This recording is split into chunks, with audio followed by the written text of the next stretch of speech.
Okay. Hello. I'd like to welcome my special guest practicer today, Steve. Hi, Steve. Hi, Christy. Okay, so Steve, tell us a little bit about yourself just in your non piano life. Okay. I am 46. I live in Indianapolis with my wife and my 18-year-old son. He actually just turned 18 this week. Wow. So that's a Full adult. special time. It's kind of weird to get used to that. I have Yep. an adult kid. I know. I but have one too. yeah, yeah. That's weird. So that's awesome.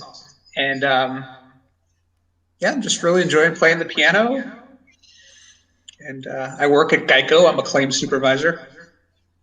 So I've been able to work from home, which is pretty nice. Oh, that's nice. Did you, how did you find piano study? Like, you told me, I think you've been playing about a year, is what you said, right? Yeah, I've been playing about a year. I never thought I would play the piano. Oh, My wife's great grandma was an avid piano player.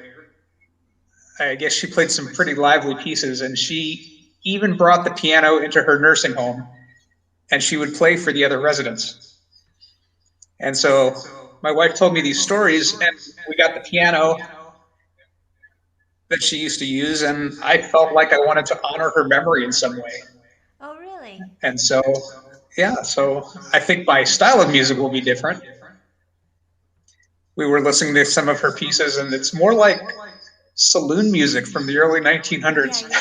That's but cool. That's cool. it was But really neat. so that was kind of the motivator for you even to start learning the piano was getting her piano?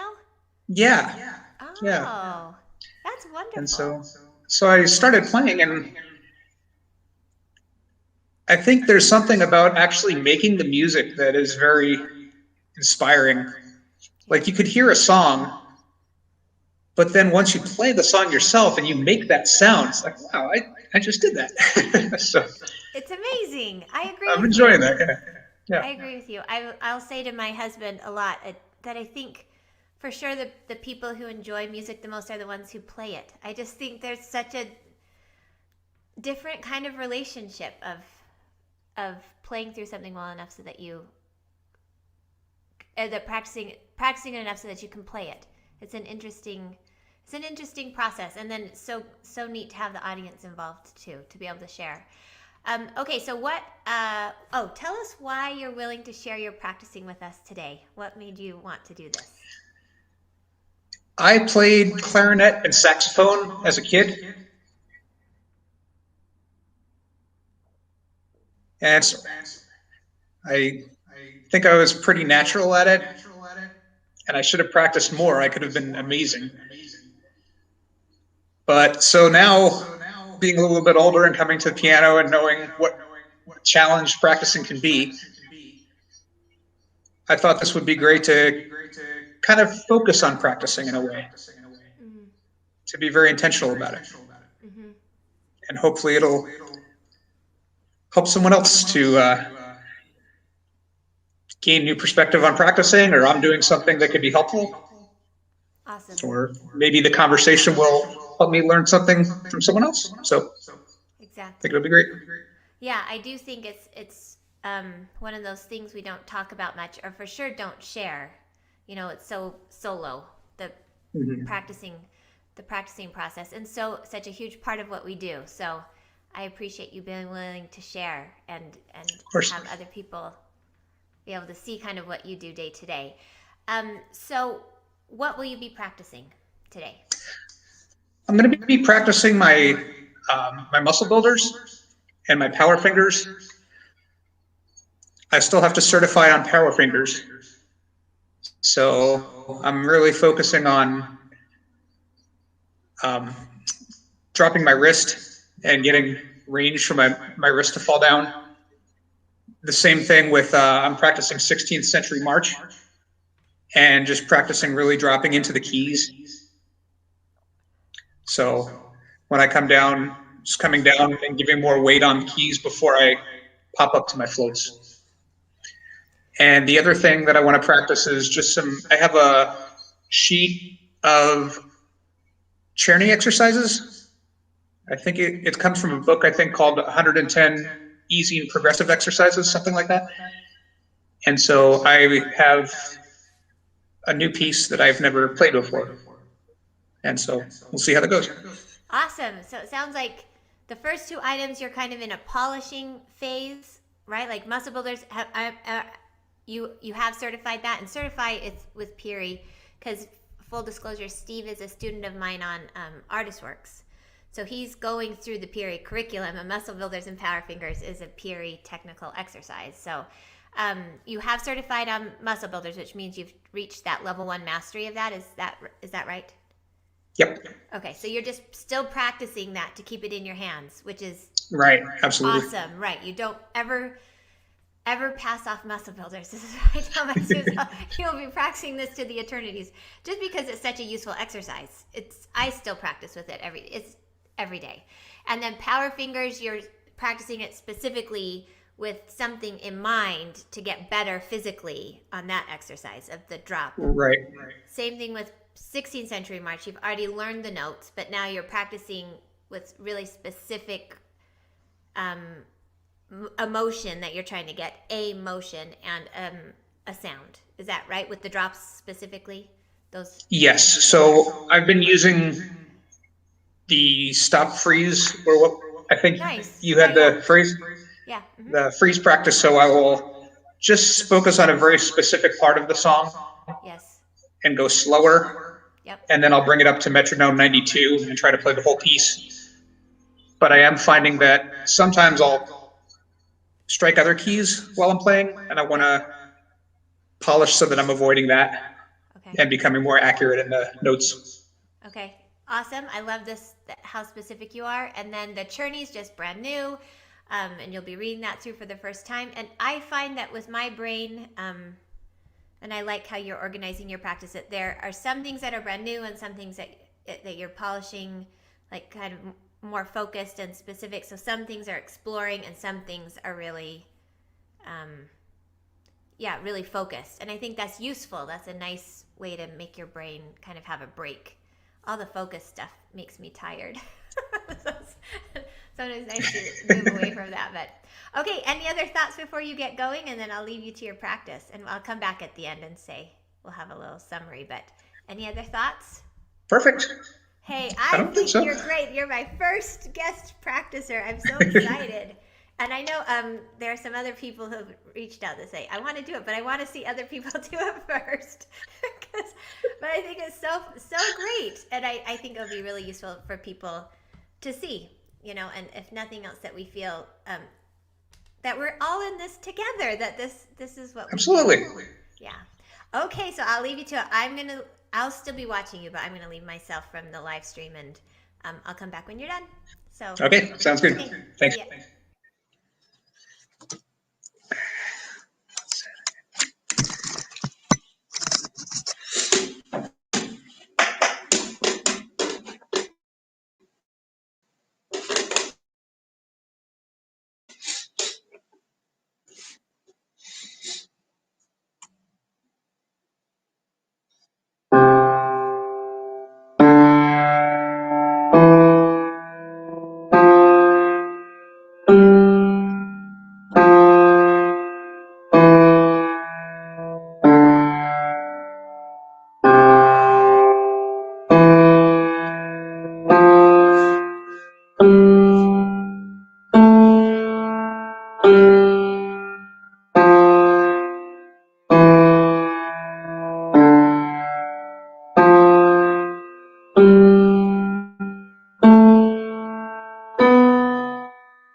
I'm going to practice without the metronome first.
want to focus on not dropping my wrist so much. I kind of feel on the left hand that I am.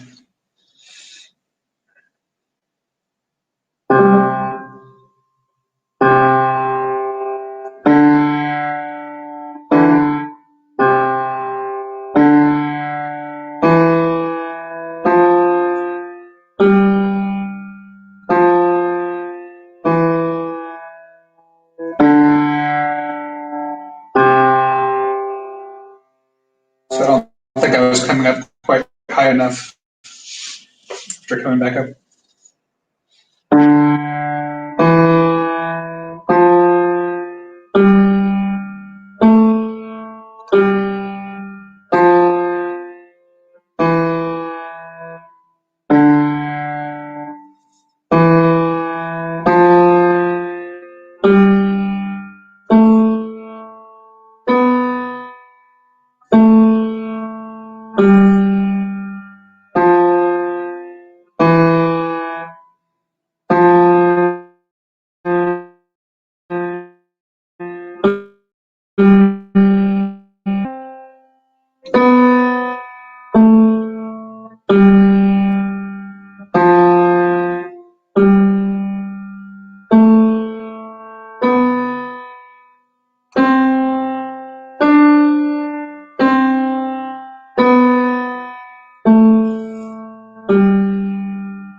Take it a little slower. Let's see.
All right, 16th Century March.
Sorry.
Position there.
Okay, and I'm going to move on to Czerny.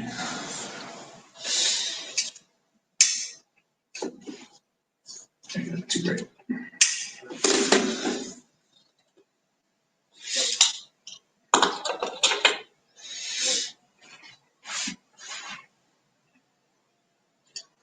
Metronome 60.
So it should be here.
2, 3, 4. 1 and 2 and 3. 1, 2, 1 and 2 and 3. 1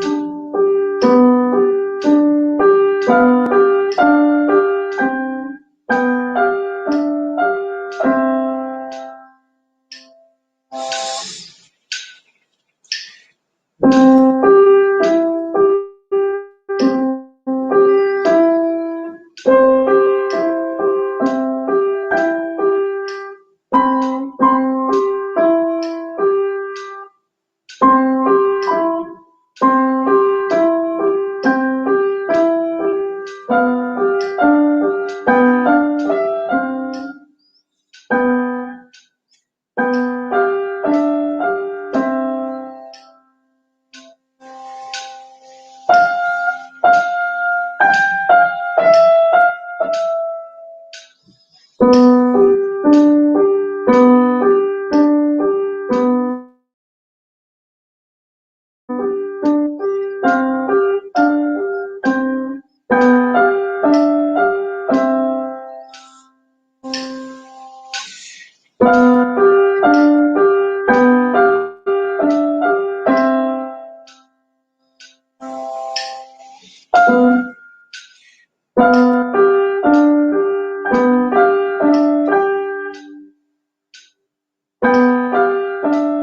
All right.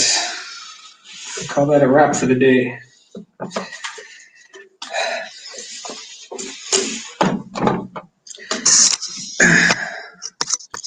Okay. Hey, good Hey. practicing. Okay, I know we agreed that I wouldn't make comments, but I couldn't help it, so I was commenting.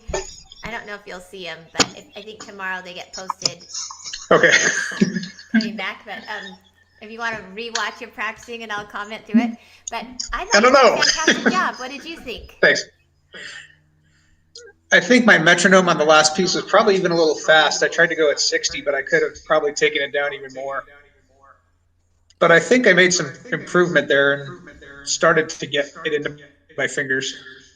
Oh, that was fantastic. And I thought your method of doing it was great. If I could give you a couple of suggestions of just like little tweaks Absolutely. in that process. Because you went from not knowing it at all, so you did your hands alone, which I thought was great and got comfortable. And then you were really great at isolating the harder parts, right? So instead of just starting at the beginning and going through it, you would isolate the parts that were harder and practice those, which were great. And then getting it when you were comfortable, you put it on with the metronome, which was like, I hope he turns on that metronome, which you did. And then the one thing I would have done is you got it perfect that one time, right? Like accurate, the notes, the one time accurate. But I think you felt a little nervous about it, so you kept trying it, and then you turned it off, and you went significantly slower than you just were, right? Right. I would say that 60, you can translate that into 120, so it's, because sometimes the metronome gets so slow that it's hard to hear, but then it would be ticking whatever the left hand's doing, right? Like eighth notes or 16th notes. What's the left hand doing? Yeah, they were eighth notes. Eighth notes. Okay, so right now your metronome's ticking a quarter, and then you could have it so it ticks the eighth note, and then you can move it down just click by click. Do you know what I mean? So if you're feeling uncomfortable with it, because once you get it perfect, the idea is you move nothing but up. You don't go back and practice it down. But if you're uncomfortable, that means that was like a little too fast for you still. Yeah. So instead of turning it off and just going significantly slower, I would have moved it down one click by one click. And do you know what I mean by that? Because we don't have old-fashioned metronomes. In my day, it was like 120 would go to 116 and 112 and 108, right? Like it's not 120 to 119.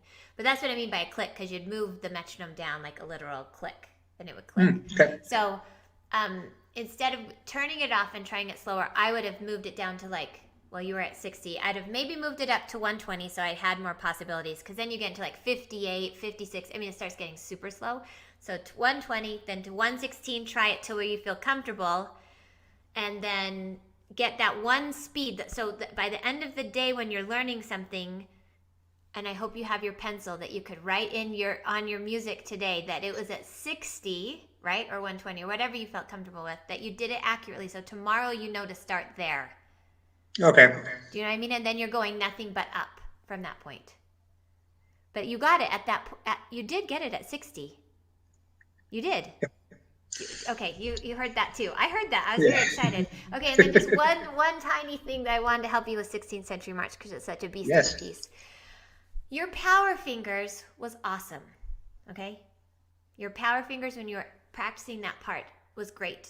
Both in the exaggerated version where you did it without the metronome and you were really dropping with a big, huge wrist, bigger than we'll ever use, but that's the point, right? Because you're just really trying to get it into your body. Right. That is the same technique as in the drops for 16th Century March. But I'm not hearing your same sound. You just don't rebound it in the middle. So, but it's still the power fingers drop, drop. And what you're doing, can I just demonstrate on my piano? It's yeah, of course. I'm not Absolutely. going to change my mic. But I'm going to actually put my glasses on. so when you feel like that, power fingers, and just don't rebound all the way to the top. Just go. Does this make sense? Practice it that slower. Because what I hear is two things, like you're combining your 4 and your 3. Like you're holding on to your 4 and 3 at the same time. Does that make sense when you do it on 16th Century March? And I want you to do it. So if this is my keyboard, I would do drop, drop, and do 2 drops, just like you do in power fingers. Just don't rebound up to flat both times. So drop, drop, then float, drop. Do it that slow. Just do it that slowly for me once. I want to make sure you get it. Because I wasn't hearing the drop. I saw it, but I didn't hear it. So 16th Century March, just the right. B section where it goes D, C, B flat. Yeah, that's right. But go slow as I did. But go da, da, dum. Go slowly as I did. Yeah, and feel a full drop on finger 3. You're feeling the drop on finger 4, but not on finger 3.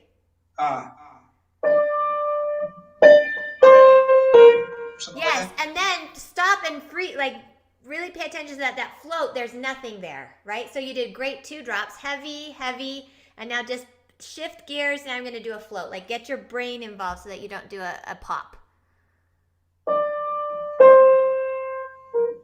Better? Do it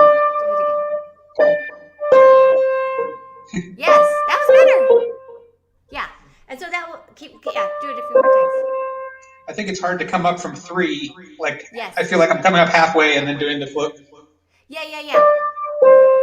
And then That's it. Because, yeah, you were up and then you just continued up from your float. Like you were level on 3 and then you've continued your float. But the trick is, to isolate it down to one comment, is your 3rd finger is not dropping. Your 4th is, your 3rd is not. So think of a separate. Yes.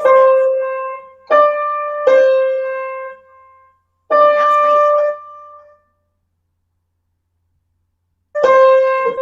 great. That's a little different. That was better. Because what you're doing is what I call rolling, where you're. Yes, that even sounds better. That's sounding better. Do you hear? Can I try it through the song and see if I can? Yeah. Go into that. Yeah, try it. And go as slowly. You know I love slow. Go slow. I love it slow. Go slow.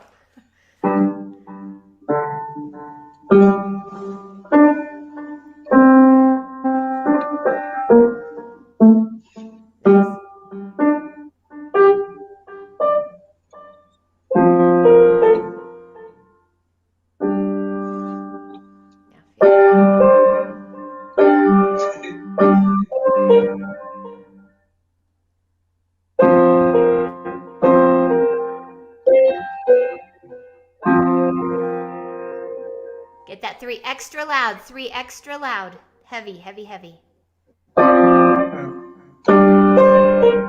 Yes.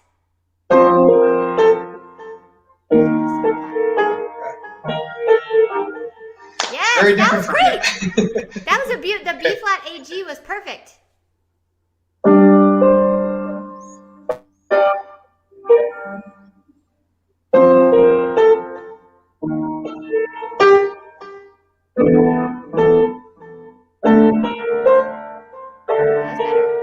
Something like that? Better. That last one was good. So sometimes because you're going heavy, then the float turns into a pop. So maybe when you're starting, if it's too much to think of all of it, just focus on, don't worry about the pops. You know, like if your float ends up being a pop, that's fine. Just get into your muscles and your ear that heavy, heavy. You know? Yes. Yes. Yes. That was it. That's much better. It's the third being louder. I think that helped the most. I'm just thinking that third needs to be as loud as Yes. the Okay. fourth. I'll focus on the third then. Okay, well, great job. All right. Sorry, I can't, especially because you're my student. Once I get practicers that aren't my student, maybe I won't be so involved in practicing, but I can't help it.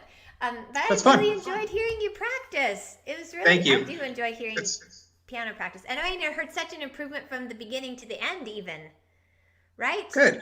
Did you feel that, especially in your Czerny, like you went from knowing nothing to being able to play through that first phrase? Yeah. Yeah. No, I think it came out definitely a start toward it. Yeah, you froze. Yeah, so I think you froze. Okay. Okay, I froze too. Yes, okay, well, thank you so much. Do you have any final thoughts? No, that's fine. I'm excited to be able to take 16 to an even better level now. So Okay. I didn't expect that today Awesome. to have something new. It's Okay. good. Hey, well, thanks. Thanks for being my first guest ever on the practice. My pleasure. Absolutely. It's been super fun. You're super brave. I'm very impressed. All right. Thank I'll you, see Christy. I on really March appreciate your help. 14th. You're welcome. Have a great Take care. weekend. Bye. Bye, Steve.